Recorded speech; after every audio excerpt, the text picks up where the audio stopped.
on the other one, you bastard! Brought to you by supporters who probably have better taste than this schmuck.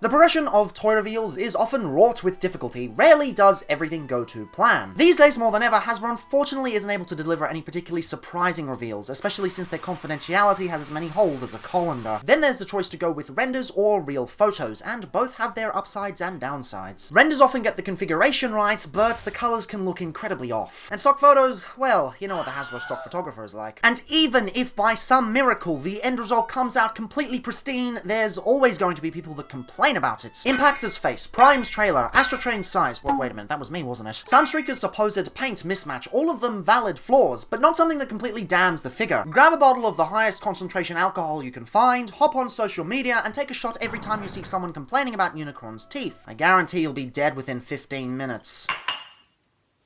However, occasionally a figure rises above all of that. There is that rare occurrence where a figure doesn't just rise to meet the quality that the hype dictated, but also gets acknowledged for such. Greetings, Cybertronians, I'm DrLockdown, and today's diagnosis pertains to WFC-K9 Kingdom Cyclonus. Now, of course, as many of you will know, this isn't the first attempt Hashtag have released of the old Armada leader. No, not that kind of Armada leader. Okay, now you're just taking the piss. The old Cyclonus was a truly remarkable deluxe for its time, and I'd go as far as saying it almost holds up today, save for the lack of bicep swivels, and yeah, the alt mode is rough by today's standards. So looking at this, very little effort would have to be taken in order to surpass the jet mode. Literally, a Silverbolt retool could do such. Just make the transformation more solid, fill in the back, and hey presto, you've got yourself a solid Cyclonus. So in vehicle mode, the designers...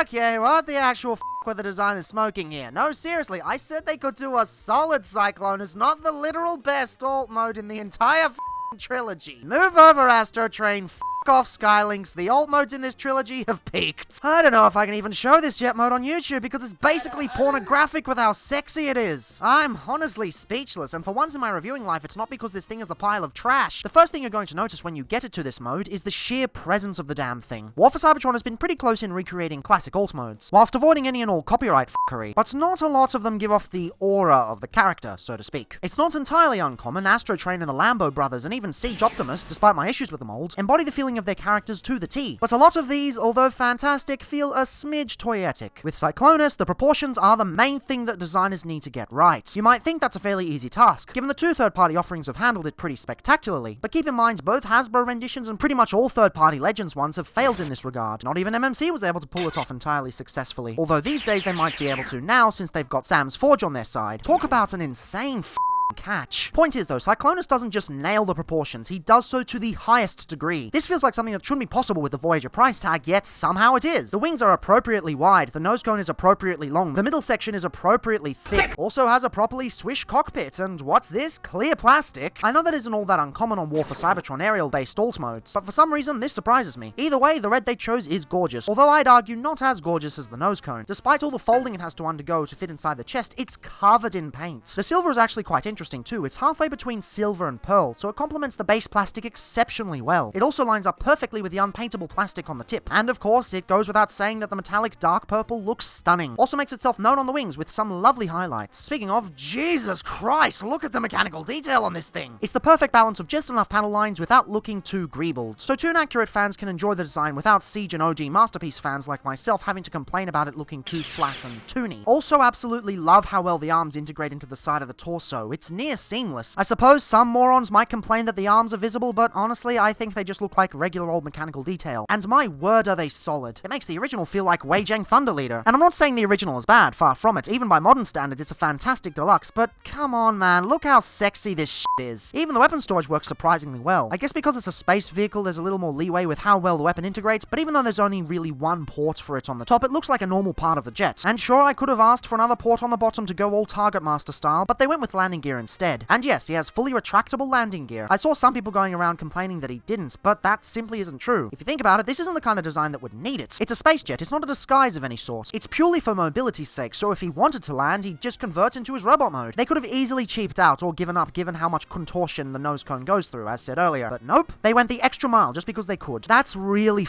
commendable. And while we're here, the underside is surprisingly clean. I mean, it's not perfect, you can see the chest and legs, but as far as jet undersides go, this looks really good. See, Maverick, you can make the underside clean without sacrificing the engineering. Also did manage to sell him off. He'll be on his way to Melbourne next month. And if all those joys wasn't enough, he doesn't just have 2 blast effect ports on the back, but 4. This gives you loads of options when deciding how to organize his thruster layout. Yet another extra mile they went to, not something they had to do, but why wouldn't you when you can? That's the philosophy with this figure. Everything that the designers could potentially add was added. Once again, it's a miracle this thing remains at the Voyager price point, especially given its size. We're dealing with quite the beefy Voyager here. Look, I'm gonna be honest with you, I can't find a single damn thing to complain about. No nitpicks, no personal gripes, no genuine concerns. Everything here, given the price tag that it basically breaks the barrier of, is 100% perfect. I mean, I guess I could substitute that for complaints other people have had. People have taken issue with these slight gaps on the side of the cockpit thanks to how the chest forms, and, do we own the same toy? Is this meant to be an issue? Is it even a sacrifice if you can barely see it? Okay, hypothetically, if it was an issue, which it isn't, but hypothetically, if it was, that's only one thing wrong with this entire vehicle. It's a marvel of Haztac engineering, and instead of acting as the next logical step in Cyclonus jet evolution, it demolishes any and all of the previous official attempts, and most unofficial ones too. And you might be wondering, well, if the jet mode's so good, what did they have to sacrifice in the transformation? The answer is, not a lot, my friend. Not a lot at all. This right here is a transformation that ticks all the boxes. Clever? Check. Nice and clickety? Check. Everything locks together? Check. Things lining up that make you go, wow. Check, check,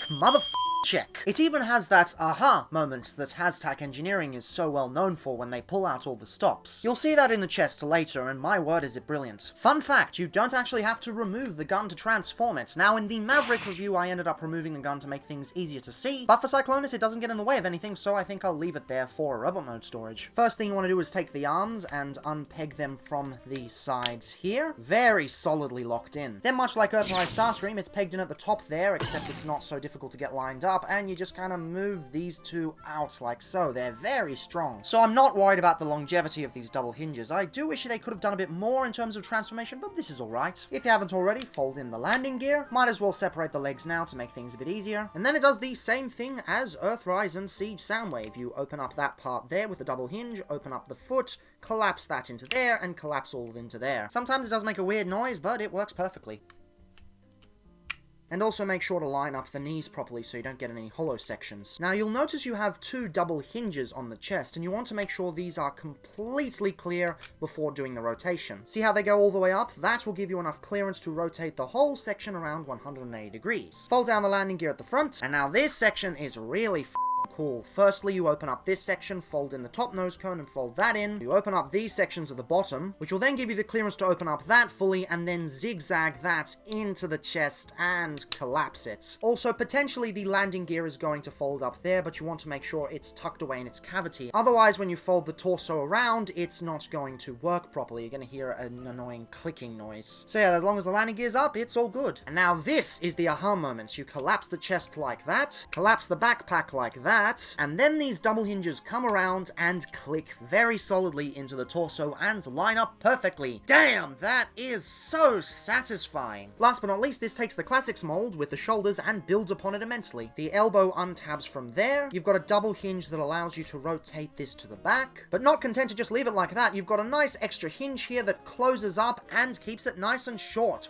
Wow, that is so simple, yet so effective. But with that, you rotate the bicep into place, open up the cavity here, rotate around the fist facing outwards. If you go the other way, it's just going to get stuck there, and collapse again. Nice and lovely. And then, of course, you just do the same with the other side. And that's your lot, really. It's an amazing transformation, probably one of my favorites from the War for Cybertron line, and definitely my favorite transformation all year. It's fun, it's intuitive, it's complex but doesn't get overbearing, it is really well done. However, at this point, I have to apologize. Because once again, this is the type of transformation that I feel needs to be discussed in greater detail. I know I already derailed the structure last week, but I feel it's important to do so this time also. Without a doubt, this is the best transformation the trilogy has to offer. There's no contest at this point. It's a one and done game. However, there are a few things that remain interesting. Firstly, people keep claiming that Cyclonus was potentially intended to be in the Studio Series 86 line. While I do believe the timing of these is very deliberate, this is definitely not an SS86 figure. The design philosophies between these are vastly different. Out of all the SS86 figures I've handled so far, which is basically everything but Grimlock, most of them have been functional but not that fun. The screen-accurate end result is the main goal. What happens in between is merely a functional affair. It's basically like a bus ride, nothing particularly special, just a mode of transportation. Maybe if there's some nice scenery or nice repro labels in the sense of the transformation, it becomes a little more memorable, but it's not because of the bus ride itself. Meanwhile, Cyclonus over here is like a f***ing roller coaster going whiz here and bang there and loop-de-loop, and oh my god, this thing is f***ing awesome. The designers had a lot of fun designing this, and that's the primary difference between Generations engineering and Studio Series 86 engineering, but more on that in another video. Secondly, this roller coaster engineering is why many people have taken to calling this a mini masterpiece, and I wanted to clear up some confusion surrounding that term. There are many ways in which people use it, and some apply whilst others do not. If you're saying that this is literally a masterpiece figure shrunken down, then I'm sorry, Cyclonus just isn't that. Masterpiece fans would probably get pissed if you said that to their face, given that the term masterpiece typically involves a certain scale, a certain level of paint, and a certain low level of quality control, and certain frustration in the steady decline of mechanical engineering because the Japanese fans keep pushing Sunbow screen accuracy to its limits. Besides, actually shrinking down a masterpiece figure into a smaller size is a pretty bad idea. But that's not the only way people use the term. People like me tend to call things mini masterpiece when the quality in relation to the price is of a certain level, which is pretty ironic these days. Obviously, this isn't a masterpiece figure, it's a mainline chug figure, and a very good one at that. However, the engineering and sculpt work are simply top of the line, hence the term mini masterpiece. There's also one more thing with this transformation that makes it especially unique. However, I'll save that for the end of the video. For now, I'm royally pissed off because the robot mode continues to be ridiculously good. This stupendously high level of quality should be illegal. You can't keep getting away with it! The funniest thing is that thanks to the vehicle mode and the transformation being so bloody perfect, this is categorically the worst part of the figure. Yes, a robot mode this good is the worst part of the figure. Don't know about you, but that to me sums up the awesomeness of Cyclonus right there. Now, the first thing you're probably going to notice is the choice to go a little light on the detail. The vehicle mode had a nice balance of greebles and smooth surfaces, but especially in the chest and shoulders, the robot mode leans heavily into the Sunbow toon stylings. Fortunately, there's plenty on the midriff, arms, and legs to make up for it, but yes, some people will be turned off by the lack on the upper body. The Cutlass too, once again going for the toon look. It's actually quite close to the Battle in Space version I have, which is a relief because they could have easily gone for the Pajama Party Henkei style. Yes, I know Few has already made that joke, but it's a pretty common way to refer to him. Now, myself and many others would have definitely preferred the darker purple of the original toy, but this is far from a bad shade. Besides, there's plenty of color breakup, so he definitely doesn't look boring. For example, right below the underdone chest, take a gander at the orange plastic on the torso. The designers probably thought, well, we're doing it on the cockpit anyway, so why not go all out? And my word, what a good choice they made. This really brings life to this area, and I wish more robots would do this. Although I guess it's a bit difficult when the torso is usually the front or the windshield of any given vehicle. You'd have to make it a faux part, which still, oddly enough, remains a controversial situation. The arms are pretty fantastic too, with the wings peeking out of the shoulders. I know I mentioned it in the transformation already, but the wing fold-over system is so clever yet so simple. Sometimes the best method is staring you right in the face the whole time. And yes, the arms are a slightly different shade of purple than everything else, save for some of the inner joints. But honestly, I think it works remarkably. Loving the mechanical detail here too, quite awesome. Now, initially I was concerned with the solidity of this piece. Thanks to the transformation, both the arm cavity and the cover are on the same pin. At first, I assumed this was a recipe for disaster, but no, solid as damn! Also, before we move on, shout out to the paint on these side parts being almost perfectly matched to the center of the torso. This is an incredibly rare occurrence. Kudos. Taking it around the back, holy fucking shit, the kibble management is insane. Like, I'm not one to complain about back kibble usually. It's a natural part of Transformer life, and it's something we all have to accept. But when they go that extra mile to make sure everything works exceptionally well, it really gets my jimmies nice and unruffled. I have seen some morons complaining that the cockpit should be the other way round, but come on, you're really going to complain about something so inconsequential? Shut up, you bastard. And my word, the head sculpt, plenty of paint on the face and ears, and hang on, is that light piping? Hell have I missed you! Unfortunately though, at this point I have to tone down the raving because every toy on the planet has issues, and if I don't mention those pertaining to this toy in some capacity, I'd be doing you a disservice. Nothing is extremely awful, mind you. All of these are just minor inconveniences. However, they are there, and I will list them to you now. For starters, the head is just a smidge big. It's masterfully painted and beautifully sculpted, but it's just a smidge too large for the body. Sort of gives him the feeling of one of those oversized Weijiang knockoffs. Not that that's an insult, because those are actually done really well. Well, most of them. The other issue I have, though, is a little more frustrating. Definitely not a deal breaker in any sense, but yeah, those knees kinda suck. You've got double hinges located at the back of the hollow section, so if you're not careful with how you pose him, you get this massive gap at the front. If you've kept up with this channel for a while, you know that while hollowness from the back or the inner sides is fine in my book, the front irks me. That said, this doesn't irk me to the same level because you can work around it. It's definitely a non-issue if you know what you're doing, and I get why they did it. This guy is a pretty big Voyager, mind you, and I imagine the parts count is being pushed to its limits. I doubt they could have engineered both a Combiner Wars style leg flip and the ankle engineering into the damn thing. However, if they were going to go this route, I wish they'd have fully committed to the double knee idea. It does get some pretty good range, but it could have gone even further with a little tweaking. Again, not a deal breaker, but definitely a minor flaw that this figure is unfortunately burdened with. Honestly though, you'll barely notice it given how much cool stuff is going on with the legs. The backs remain completely clean, the slots on the side for the arms end up becoming pretty damn awesome thigh details. The kneecaps have 2 different layers of paint to give them more definition. There are plenty of details here to draw your attention away. I mean, I've seen some complaints about the unpainted booty shorts due to the nature of the plastic used, but come on. We discuss real issues on this channel, not results of manufacturing. Either way, this robot still looks gorgeous from head to toe. Even his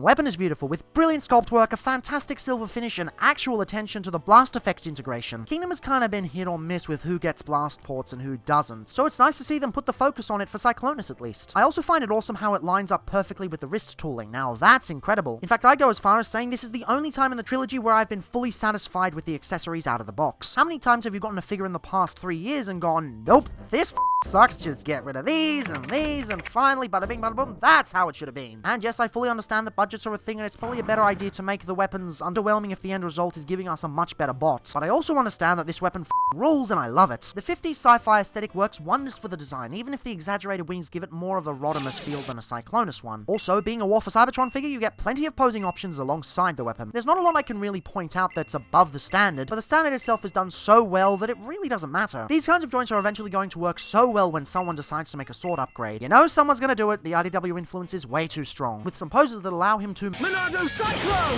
Backslash! Backslash! Backslash! Monado Buster! Backslash! You can also use said posing in junction with the 5mm ports from the vehicle mode, giving him actual Mega Man cannons as opposed to whatever 2010 Warpath was doing. Unfortunately, they angle slightly downwards, so they work in vehicle mode, but it's a nice little unintentional feature that I'm sure some people will have fun with. And that's one of the things that really stands out about Cyclonus. The designers ultimately wanted to amplify the fun factor. This isn't just some random representation of a character who will forever sit on a shelf in a static pose. This is a fun toy that you'll find endless joy flipping back and forth, as well as posing a gazillion times. This brings us to the main way in which Cyclonus differs from the other absurdly well-engineered Transformers in this trilogy, especially in how he was received by the community. See, we've had plenty of masterfully made figures in the past, but most of the time those fade into obscurity amongst casual fans and end up being the hidden gems of their respective lines. Look at the recent recreation of Spinister. He was truly awe-inspiring with his transformation, but to this day, people still act surprised when they realize he was released in Siege. And no, it's not poor stock levels or scalping issues either. If I recall, he was plenty well stocked at the time, and it can't only be character recognition, as Astro Train still flies under the radar quite frequently. No, there has to be something more complicated. For weeks, I thought it over, and I came to the conclusion that there are 3 factors that must be incorporated in order to not just create a fantastic toy, but also one that will take the community by storm. The first 2 might seem at odds with each other, given that fans of the franchise tend to prefer one or the other. Whether you love or hate Earthrise, Run Amok will probably dictate which side of the fence you fall on. However, it's entirely possible to have a fully accurate robot that is also engineered spectacularly, and there have been examples that incorporate both in the past. And then you couple that with character recognition, and well, you've got yourself an absolute winner. It is my belief that for a toy to not just be truly amazing, but also be recognized for being truly amazing, it has to cover all 3 requirements. The first 2 unite the fandom, and the last, although unfortunate, gives the general public a reason to actually care. Ultimately, this results in Cyclonus being the de facto poster child for Kingdom, even with the greater emphasis on the He's the kind of toy that brings long-lost fans back into the fray, and I know this for a fact because I almost sourced one on TF Source for another YouTuber who hasn't collected in over half a decade. You scalpers, you're really making me do shit like this. How do you even sleep at night? It's exceedingly rare that we get a toy like this, and as such, this is an event. I don't know who worked on this thing, but they deserve all the pats on the back they desire. And, at this point, I'm running out of synonyms for good, which is unfortunate because I somehow have to segue into the final thoughts. Just roll the transition already, please. We all know this is a fantastic figure. That we do, and as such, the score becomes pretty obvious. The vehicle mode is perfect, the transformation is perfect, the robot mode is borderline perfect. There's basically nothing else I could ask for, except maybe a version in red, because that color scheme is quite sexy. Unfortunately, such hasn't been leaked for 2021, so it is unlikely, but who knows, there's always next year. I don't think I'm going to get rid of my original original Cycloni because aside from the red is sexy comments, they still hold plenty of memories. But me, this is leagues above what the original mold did. It may be a little bit early to tell, but it is going to be ridiculously difficult to top this as the year progresses. And sure, I've said similar things in the past, not in videos, but initially I thought that Fans Toys Sea Spray would take the top of 2019 list, but then Make Toys Delta Manus came in and demolished the whole thing. Actually, funny thing, at the time of recording, I'm supposed to be picking up Buster Stealthwing today, so that's kinda cool. But I know a top-class figure when I see one, and this is a top-class figure. I'm not sure how the future will pan out, but for now, this is easily the best figure of 2021 so far. So, for the rest of the year, let's see if another figure can top it. Come at me. Give me your best shot. Haha! That wasn't whiskey, it was apple juice with red food dye all along. You've been bamboozled!